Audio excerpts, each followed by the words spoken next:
You're listening to the Hour of the Time. I'm William Cooper. And I'm Carolyn Nelson. We go right straight down to Phoenix to Gene Miller for the Monday Night Metal Report. Good evening. Hello, Gene. What's happening?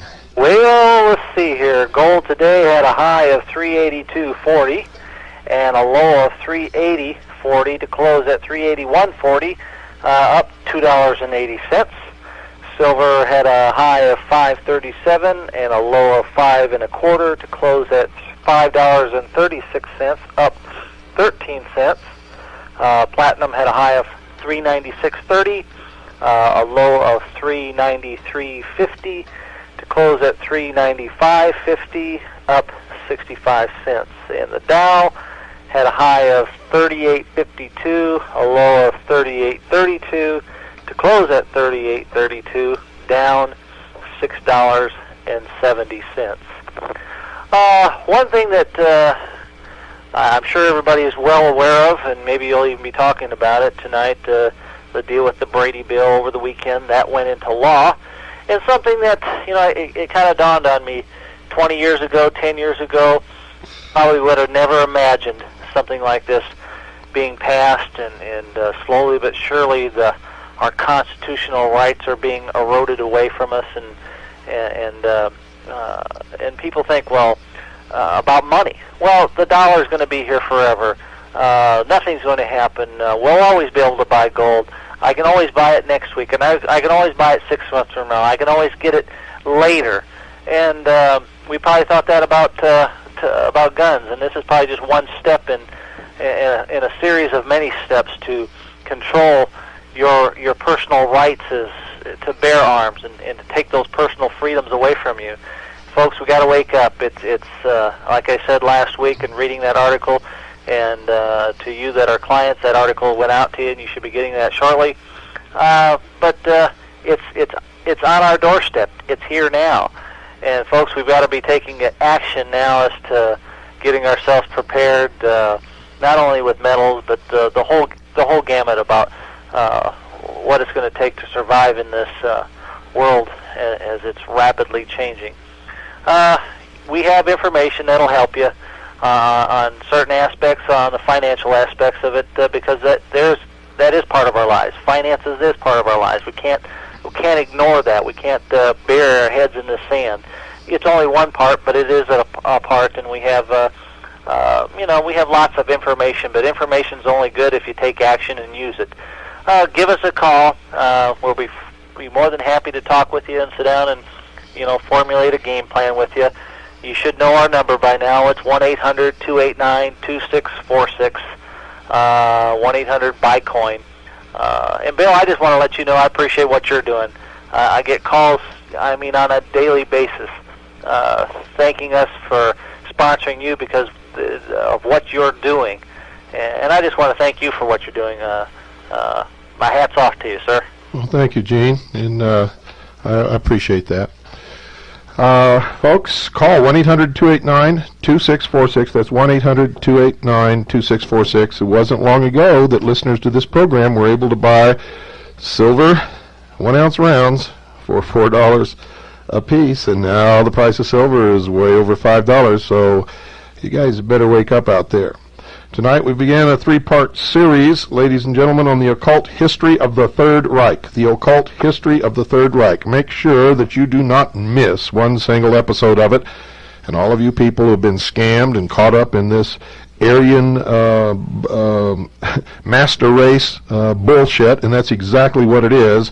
Listen very closely and you'll find out how you've been conned, and you'll find out that everything that happened back in Germany during the 20s and 30s is happening again in the United States today, and all of you are going to make the connections between the New Age, and it really isn't the New Age, it's the Old Age, because it all took place a long time before, and it's just surfaced again, brought to you by the same people. You're going to see the connections between the Third Reich, the Knights Templars, the Thule Society, Freemasonry, the British Israel movement. You're going to see that up until Helena Petrovna Blavatsky came along, there was no super race called Aryans, and you're going to find out all of these things linked together is going to bring you the most incredible sense of deja vu that you've ever experienced in your life. And I hope you're man enough or woman enough to look yourself in the mirror and say, honestly, I've been had. Straighten your act up, find the truth, and stop being led by the nose by these people who would divide us just to put the chains around our ankles. Make sure you have pen and paper by your side, and folks, listen carefully. 1936. A state which will sterilize, enslave, and systematically murder millions of men, women, and children. Entire peoples are to be swept from the face of the planet. Whole populations are to be scientifically reduced, those who remain preserved only for their value as slaves. The world is to be subject to a new order.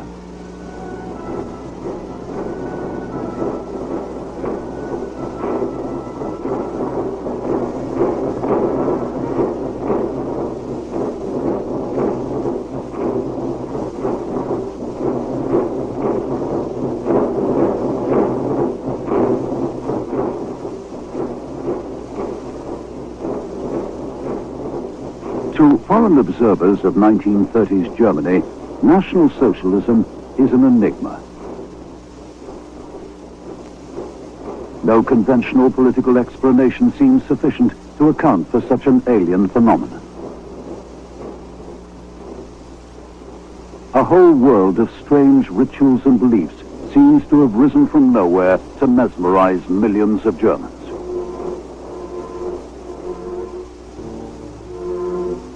Over the whole extraordinary spectacle of pageantry and military might presides the messianic figure of Adolf Hitler. And everywhere there is a mysterious and ever-present symbol, the emblem of the swastika.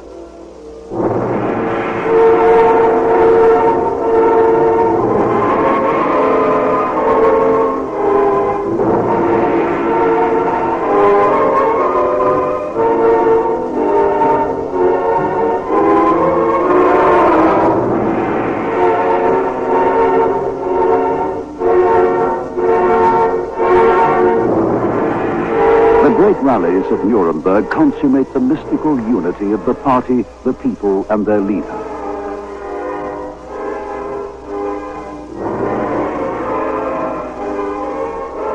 The climax of the Nuremberg rally is a mass display of up to 32,000 swastikas.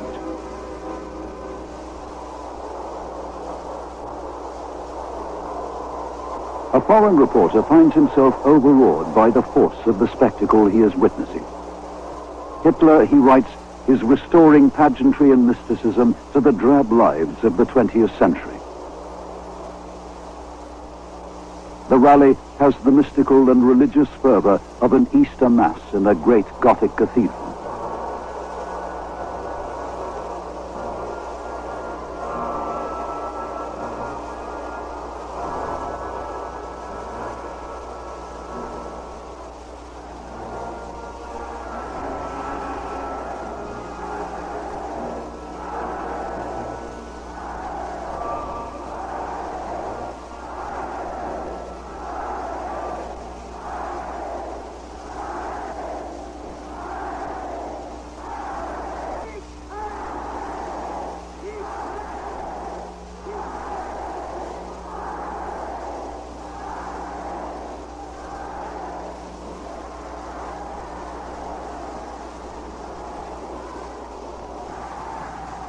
The ranks of the Hitler Youth sing of their newfound faith. No evil priest can prevent us from feeling that we are the children of Hitler, away with incense and holy water. The swastika brings salvation on earth.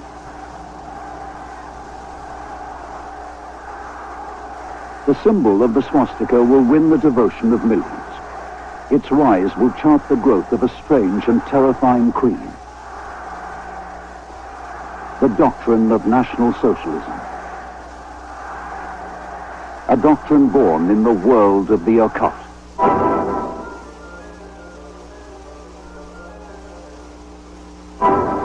mission of Aryan man. The mystery of the blood. The soul of the race. These dogmas, fundamental to the Nazi vision, will lead Europe into the realms of nightmare. Their symbol is the swastika.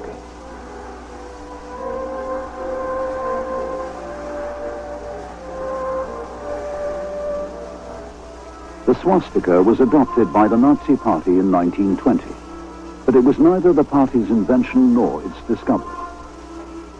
Since the end of the 19th century, the swastika had been spreading amongst the peoples of Europe, and everywhere it was a sign of a new and powerful force, a deepening fascination with the arcane, the esoteric, and the occult.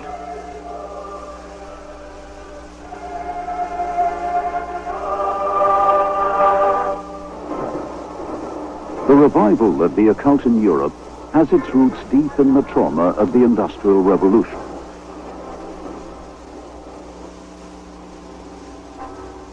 By the dawn of the 20th century, the lives of millions have been changed out of all recognition.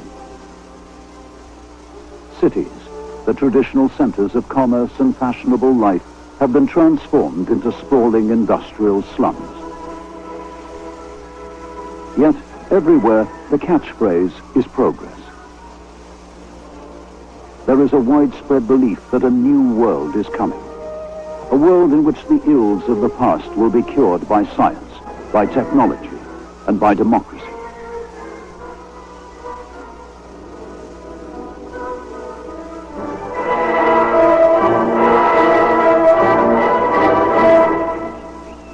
Many, far from welcoming the dawn of a new age, are deeply disturbed.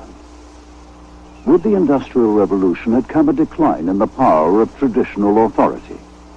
The political power of the landowner is waning in favor of a new class of industrialists and financiers. Hierarchy is being threatened by democracy.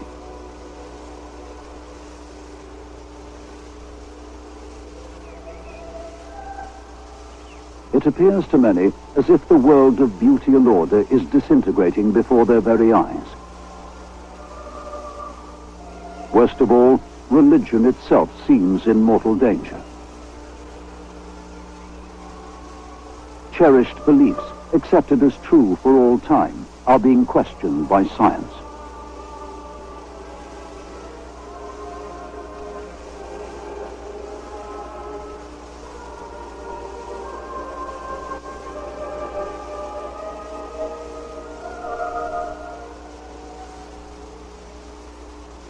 The ancient Himalayan kingdom of Tibet.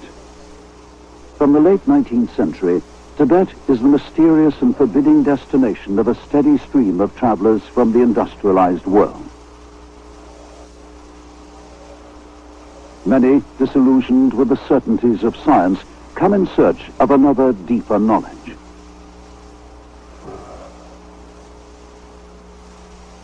One such traveler is a Russian adventuress and self-proclaimed telepath, Madame Helena Petrovna Blavatsky. In 1888, Madame Blavatsky publishes a book, The Secret Doctrine, in which she claims that deep in an underground Himalayan monastery, she has been shown an ancient occult text. In it were revealed the mystical secrets of the universe and the future course of human history.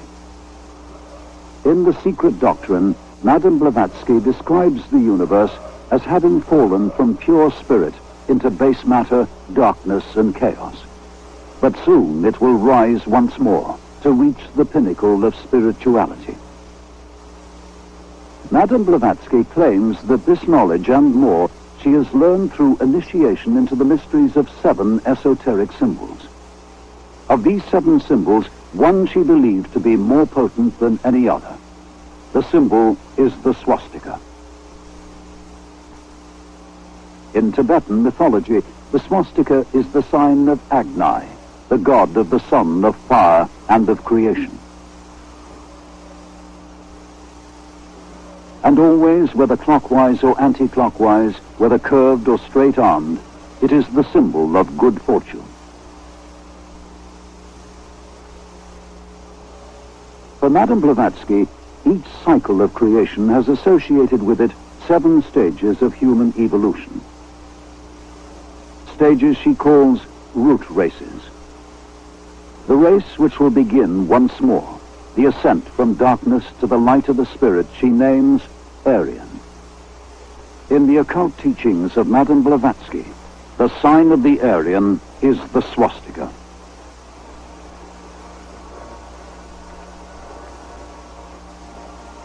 The Nuremberg Rally of 1934 has as its theme a mystical concept: the triumph of the will.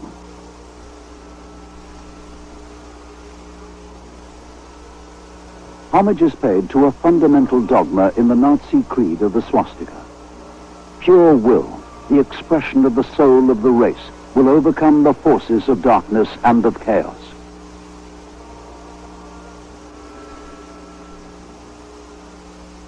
In the world of National Socialism, the race of light, of order, and of the spirit is the Aryan race. Decades before the swastika was adopted by the Nazi Party, a periodical published in Germany by an American occult society became the first German publication to carry a swastika on its cover. The society's founder was Madame Helena Blavatsky. It would be the followers of Madame Blavatsky who would introduce to the peoples of Germany and Austria the occult doctrine of the Aryan.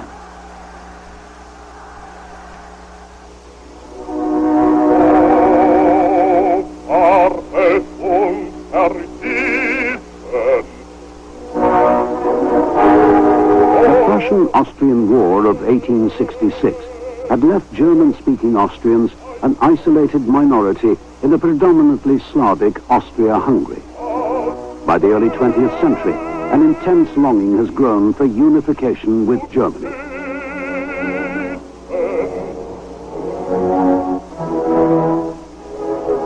Hundreds of German-Austrian societies are founded, committed to the romantic revival of ancient Germanic mythology. A folk federation with a membership of over 100,000, calling itself the Germanenbund, holds festivals, founds a Germanic calendar, revives ancient rituals, and appeals for unity in a new spiritual German nationhood. The Germanenbund was inspired by the writings of an Austrian mystic.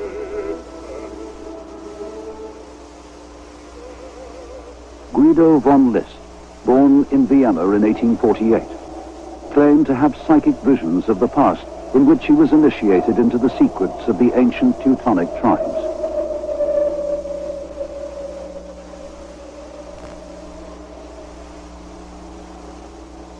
List's visions told him of a Germanic religion, the worship of the god Wotan.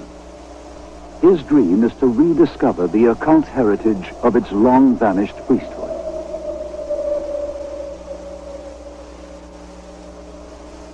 According to Norse legend, the god-magician Wotan, leader of the dead heroes of Valhalla, had won by suffering a priceless store of esoteric knowledge.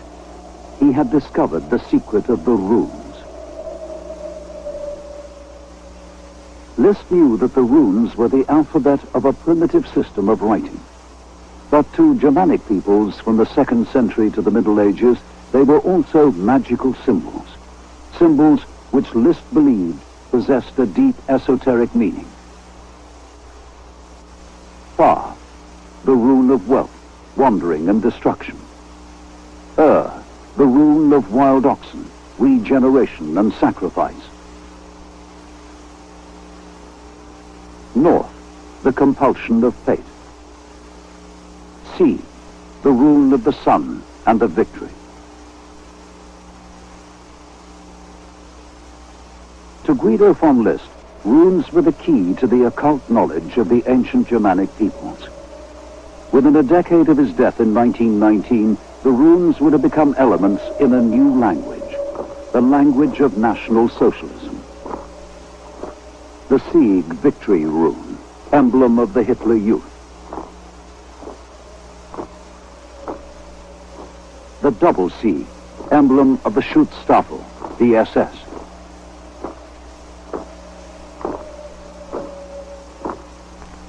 apple rune, symbol of Richard Volta Dare's Ministry of Agriculture, the rune of inheritance, the rune of German soil. The man rune, the rune of death, which in time will replace the cross in the graveyards of the SS. Study of the runes is required of all SS officers.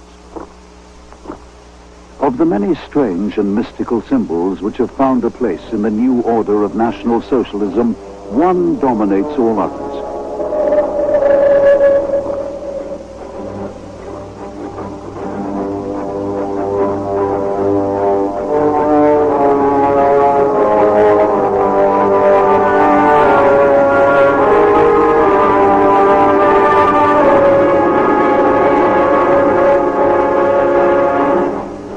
Guido von List called the swastika the twice-high holy secret of constant generation. He recounts a Nordic tale in which the god Mundel Fiore whisks the cosmos into being. The swastika is the fire whisk, the very act of creation.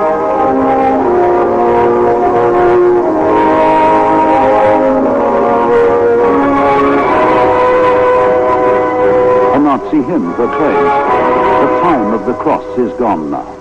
The sun whisk shall arise. And so with God we shall be free at last and gift our people back their honor."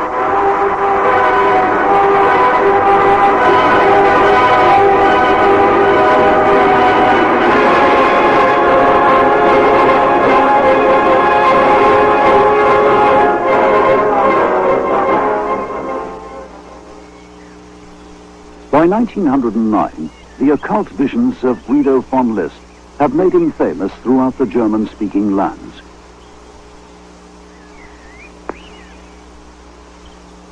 To List, every stream, hill and forest in Austria was associated with a Germanic god or spirit.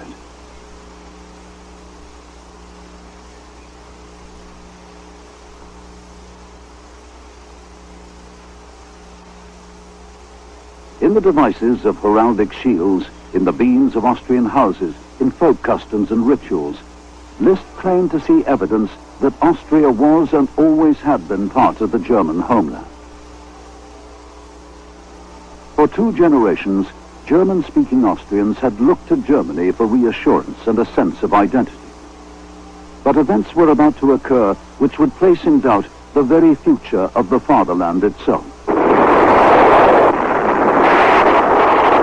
1914, the Great War.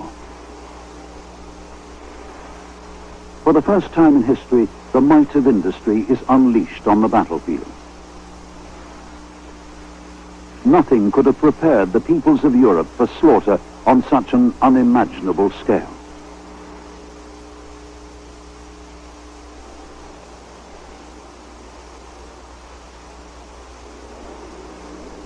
As the war grinds on and casualties mount, frontline soldiers on both sides of no man's land take to the wearing of charms and amulets. In the ranks of Germans and Austrians, the most popular of all magic talismans is the swastika.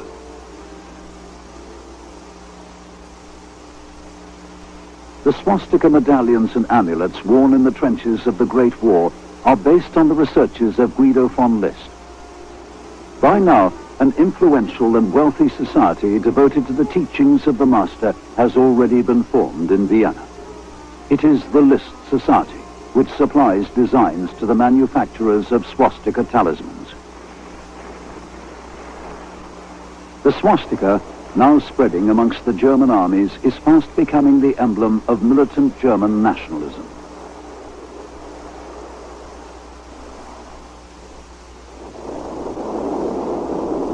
But since 1908, it had acquired another, even more ominous meaning. Shortly before the outbreak of the Great War, List had incorporated the occult teachings of Madame Helena Blavatsky into his own German mythology. Now he no longer refers to ancient Germans or Teutons. Instead, the tribes who populate his visions he names Aryans.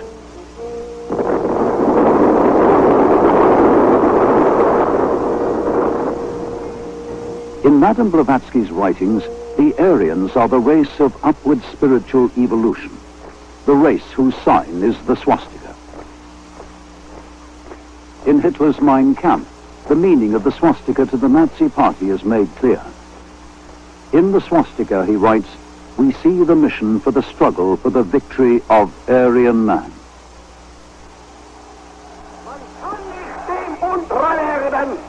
Was einem ganzen Leben Inhalt, Sinn und Zweck gegeben hat.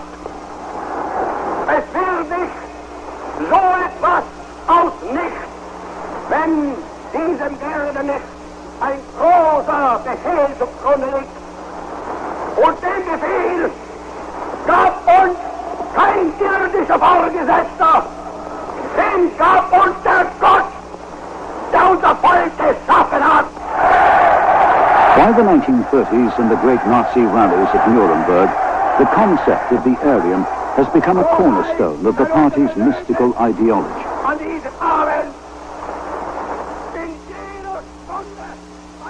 The grand design for the Aryan state has already existed for over 20 years. Its author was Guido von List.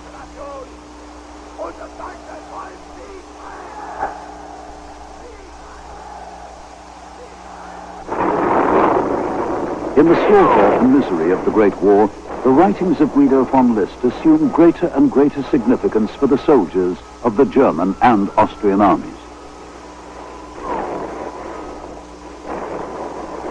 To List, the Great War is the conflict which will purge the world of evil and herald a new age.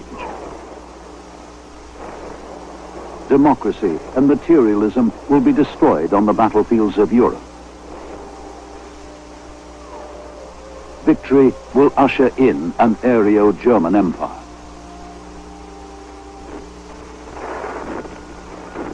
By 1911, List had already described in detail his vision of the future Germanic state.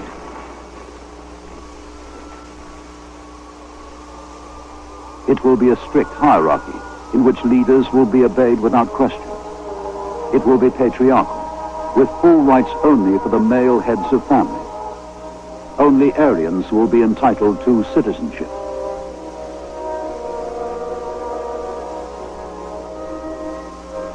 There will be strict laws to ensure the purity of the race.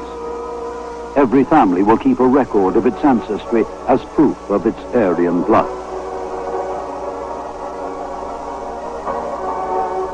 By 1918, the conflict which List called the holiest war had cost the lives of 2 million Germans. That same year, the German armies had won a series of military victories. The Russian enemy had collapsed, and yet Germany had sued for peace. To men who had suffered so much, it seems like a colossal betrayal. Then comes the greatest shock of all. The Kaiser is forced into exile.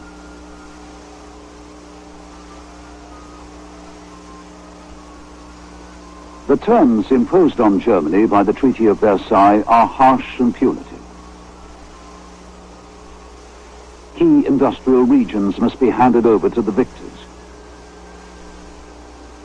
The German army is to be reduced to a fraction of its former strength. Heavy reparations must be paid when war has already left the German economy on the verge of collapse.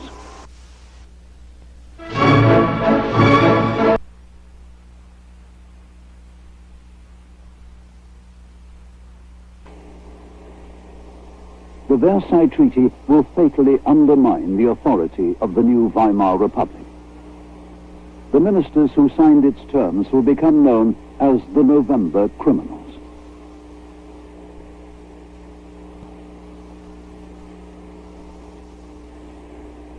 As food supplies dwindle and a once proud nation is reduced to dependence and misery, Germany threatens to descend into anarchy. The infant Weimar Republic quickly becomes a battleground of warring factions.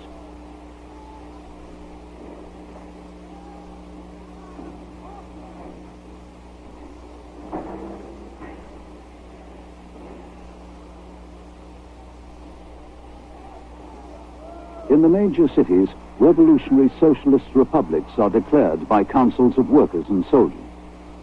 Nationalists and monarchist groups muster private armies and mobilize for counter-revolution.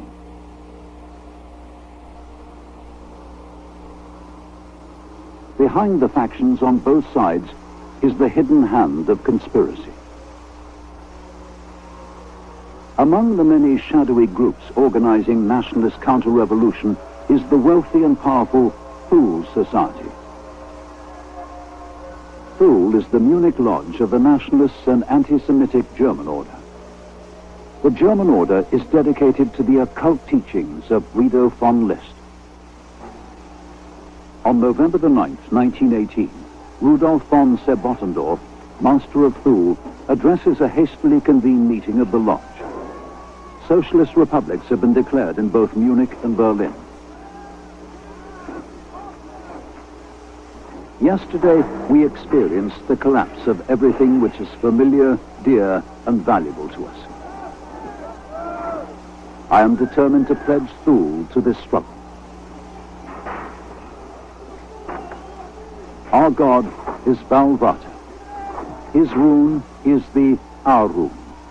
The Arun signifies Aryan, primal fire, the sun, and the eagle. Thule will fight until the swastika rises victoriously out of the icy darkness. In the following months, along with other nationalist groups, Thule stockpiles weapons and trains volunteers. On April the 30th, 1919, 20,000 men, including strong detachments armed and led by Thule, storm Munich in a bloody counter-revolution. On the helmets of many nationalist volunteers is the emblem of the swastika. The success of Thule in the 1919 Munich counter-revolution would have far-reaching consequences for the Germany of the 1920s. A shadowy organization devoted to arcane rituals and the creation of an Aryan empire would attract support from the highest levels of German society.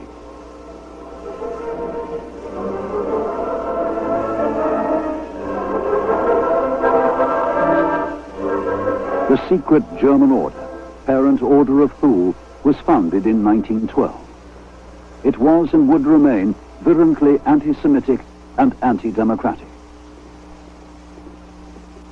The membership of the Thule and of all the lodges of the German order is drawn from the ranks of aristocrats, industrialists, lawyers, judges, and medical men. All are required to prove that they and their spouses are of pure Aryan blood. Applicants must submit details of hair, eye, and skin color. Hair must be blonde to dark blonde. Eyes must be blue or light brown. The skin must be fair. For membership of the Berlin Lodge, even the shape of the skull is taken into account. By the autumn of 1918, Rudolf von Sebottendorf, master of the Thule Lodge, had attempted to extend the influence of Thule's ideas by secretly sponsoring the formation of a workers' discussion group. Unknown to most members of the group, its chairman, Karl Harrer, would belong to Thule. The most active member of the workers' group is a locksmith, Anton Drexler. By the end of 1918, Drexler had proposed that the workers' circle be formed into a new political party. The Thule chairman agreed. On January the 5th, 1919, the new party is formally founded in a Munich tavern, the Fürstenfelderhof. It is to be called the German Workers' Party. On September the 12th, 1919, 10 months after the foundation of the party, an army spy is sent by his superiors to attend one of its meetings. The spy is a 30-year-old Austrian war veteran. His name is Adolf Hitler.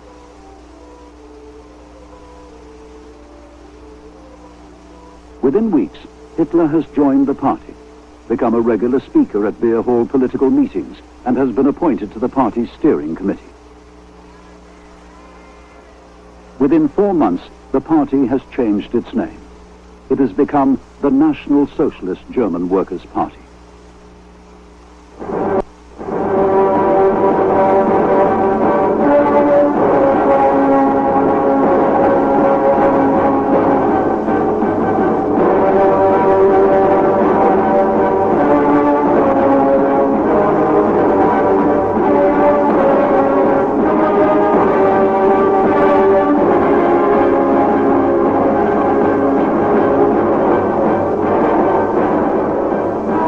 On May the 20th, 1920, the swastika was formally adopted as the symbol of the new Nazi party. The form chosen, straight-armed and anti-clockwise, was chosen by Adolf Hitler himself.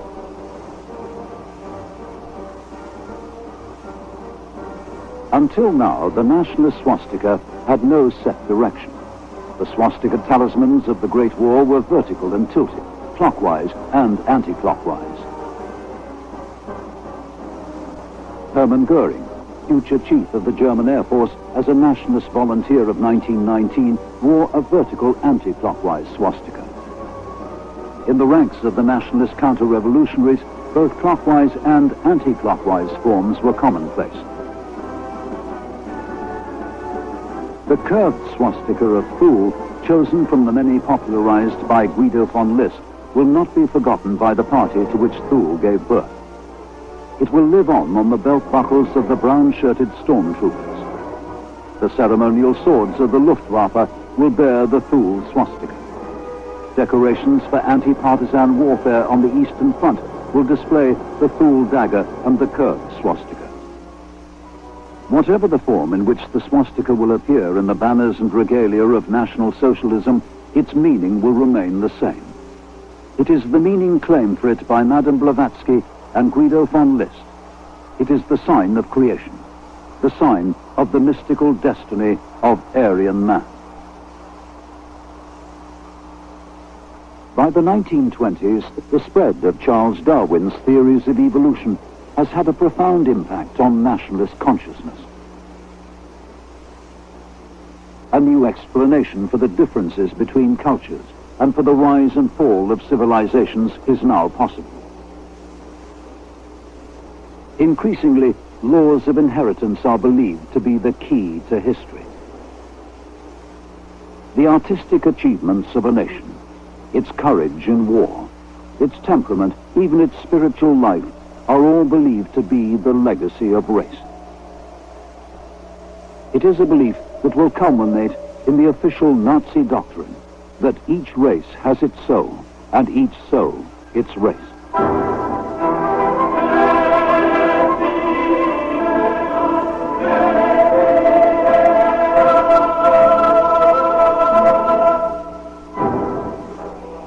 The myth of the Aryan, developed in the occult teachings of Madame Blavatsky and Guido von List, has by the late 1920s spread throughout Europe, the United States and Britain.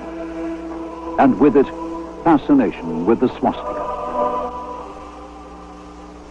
The Stories of India, by the British author Rudyard Kipling, appear emblazoned with the seal of the swastika. In Scotland, the discovery of swastika markings in a Pictish cave inspired the creation of the swastika kilt pin. In the United States, costly earrings and brooches appear in the form of the swastika. During the Great War, the British War Savings Drive has a swastika as its official emblem. Its administrators are awarded swastika lapel badges in recognition of their services to the nation. By 1930, members of the British Druidic cults display swastikas on their ceremonial robes.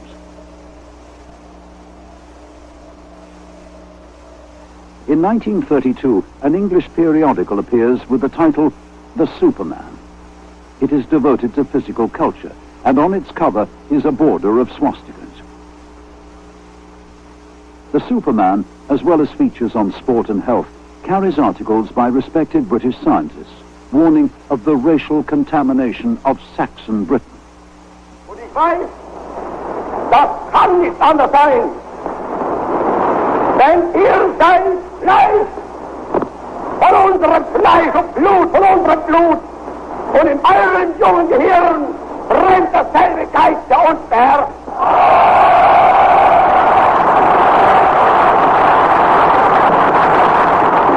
Ihr könnt nicht anders sein, als mit uns verbunden.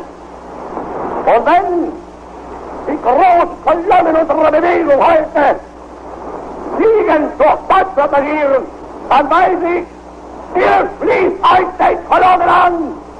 Und wir wissen,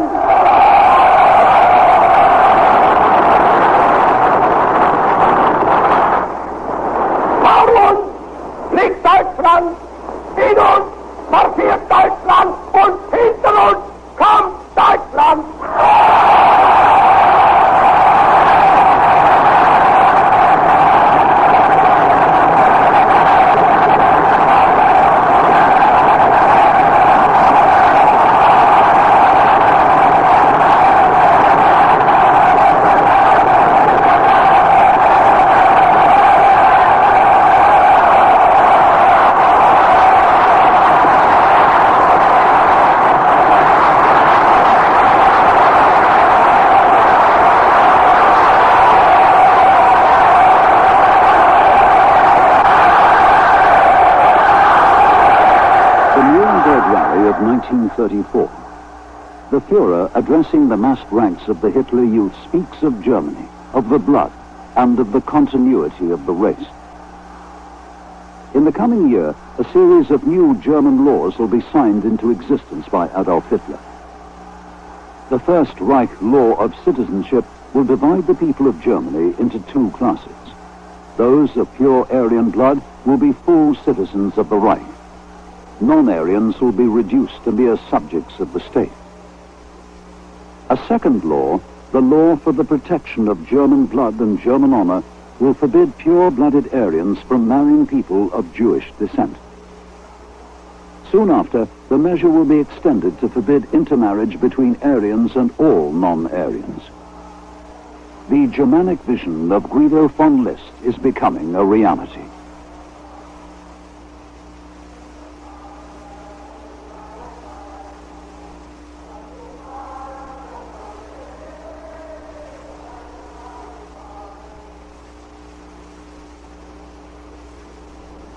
In 1935, a foundation is established in what is now National Socialist Germany. The Ahnenerbe is the Ancestral Heritage Society for the study of German prehistory. Its official task is to investigate the territorial extent and spirit of the Nordic Indo-Germanic race. The Ahnenerbe will grow to over 50 departments, controlling all archaeology in the Third Reich. By 1937, it will be the research branch of the SS. Ahnenerbe researchers dispatched to Tibet, South America, Greece and Rome conclude that all were once populated by great Aryan civilizations. The work of the Ahnenerbe will reinforce what are already deeply held beliefs. Civilization and everything that is valuable are products of the Aryan soul.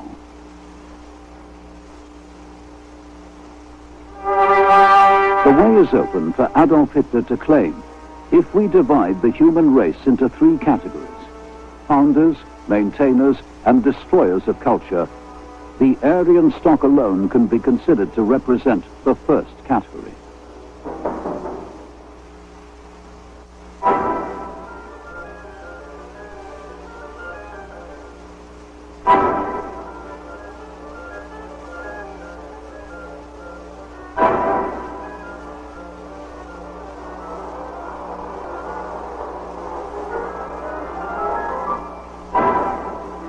Munich, 1937. National Socialism celebrates the history of the Aryans and the sacred mystery of the swastika.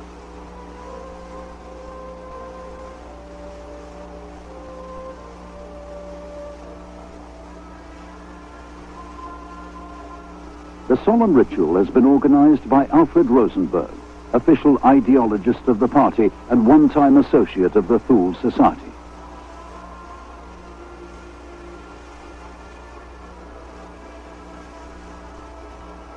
Today, Rosenberg proclaims, a new mythos is dawning, the mythos of the blood, the belief that the godly essence of man himself is to be defended through the blood. The Nordic race represents the mysterium which has overthrown and replaced the old sacraments.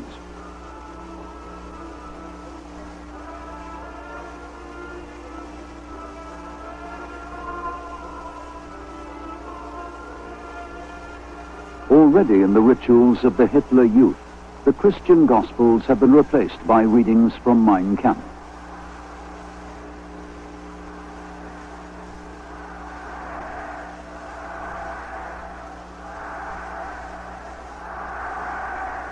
In the League of German Maidens, the compulsory youth organization for girls, the religious rites of a mythical Aryan past are reenacted. The sun-whisked swastika is carried in procession. The loom of fate and destiny of Nordic legend is woven once more. By 1939, the very word Christmas has been banned from official use. In children's books, there are no references to Christ, to angels, or to shepherds. Instead, there are emissaries of nature and the power of the sun, concerted efforts are being made to convert Christmas into a festival of light. In the National Socialist calendar, the summer solstice has become an official holy day. The swastika is revered as the sign of the sun and of creation. Ceremonial fires are lit all over the Reich. In nocturnal rituals, fire incantations are recited by the assembled worshippers of the new Nordic faith.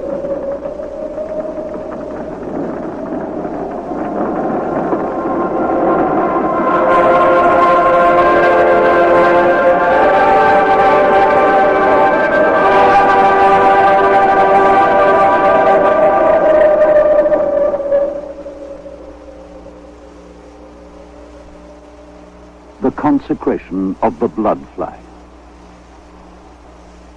On the 9th of November 1923, the fledgling National Socialist Workers' Party, led by Hitler, attempted to overthrow the government of Bavaria. In a Munich street, their advancing ranks were met by a volley of police gunfire. 16 are killed, including the stormtrooper marching beside Hitler. In the chaos, the swastika flag, carried in the front rank of marchers, is knocked to the ground and drenched in blood. The blood flag, entrusted to the guardianship of the SS, becomes the most sacred relic of the Nazi Party. All new party banners must be consecrated by contact with the original blood flag. We do not want to have any other God, only Germany, proclaims Adolf Hitler. And in the doctrine of National Socialism, Germany is the race. Already the priesthood of the Aryan Empire of the future is in the process of creation. It is to come from the mystical brotherhood of the SS. The SS, first created as the personal bodyguard of the Führer, will become a state within a state. Its members are chosen as the most perfect living examples of Aryan man. Even a single filled tooth will bar a candidate from entry to the racial elite of the Reich. Each applicant for SS membership must prove his German ancestry to 1750. He must undergo thorough instruction in racial biology. He must study the mystical destiny of Aryan man. He must be obedient without question and loyal to the death. In the Aryan Empire of the future, the SS are to be the incorruptible guardians of the purity of the race. It is from their ranks that a new breed will come. It is they who will pave the way for the next phase in human evolution. For the followers of the creed of the swastika, the Führer, Adolf Hitler, has been sent by Providence. It is his mission to lay the foundations for the coming Aryan millennium.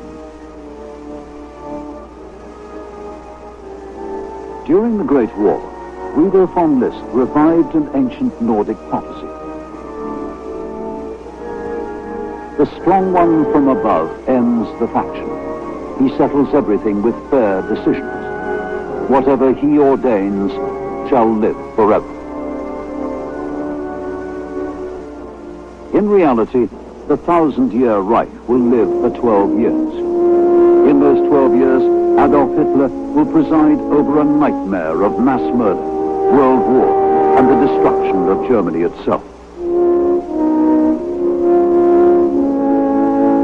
And yet, long before the rise of Hitler, or even the foundation of the National Socialist Party, the seeds had been sown. Germany had inherited a legacy which would pave the way to the most horrifying chapter in human history.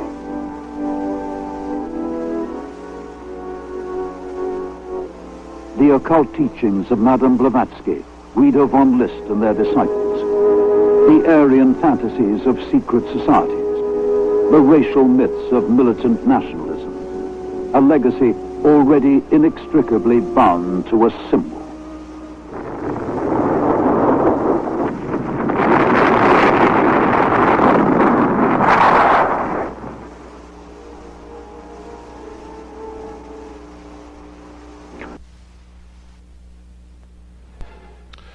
Well, folks, I've been trying to tell you for a long, long time, and, to put it bluntly, and, as an understatement, you ain't heard nothing yet. Don't you dare miss tomorrow night or Wednesday night's episode of the Hour of the Time. If you listened closely tonight, and if you listen closely again tomorrow night, you will know why the chairman of the Joint Chiefs of Staff, the new chairman appointed by Clinton, lied about his father, whom he said was not really a member of the SS. He was conscripted. There's no such thing as a conscripted member of the SS, ladies and gentlemen. The man is a liar. He's covering up his father's Nazi past and his willing enlistment in the SS, and therefore probably is one of the ones who have received the heritage passed down from his father. And I don't believe he would be the chairman of the Joint Chiefs of Staff if he were not a National Socialist. Remember, what you're learning is there really is nothing new under the sun.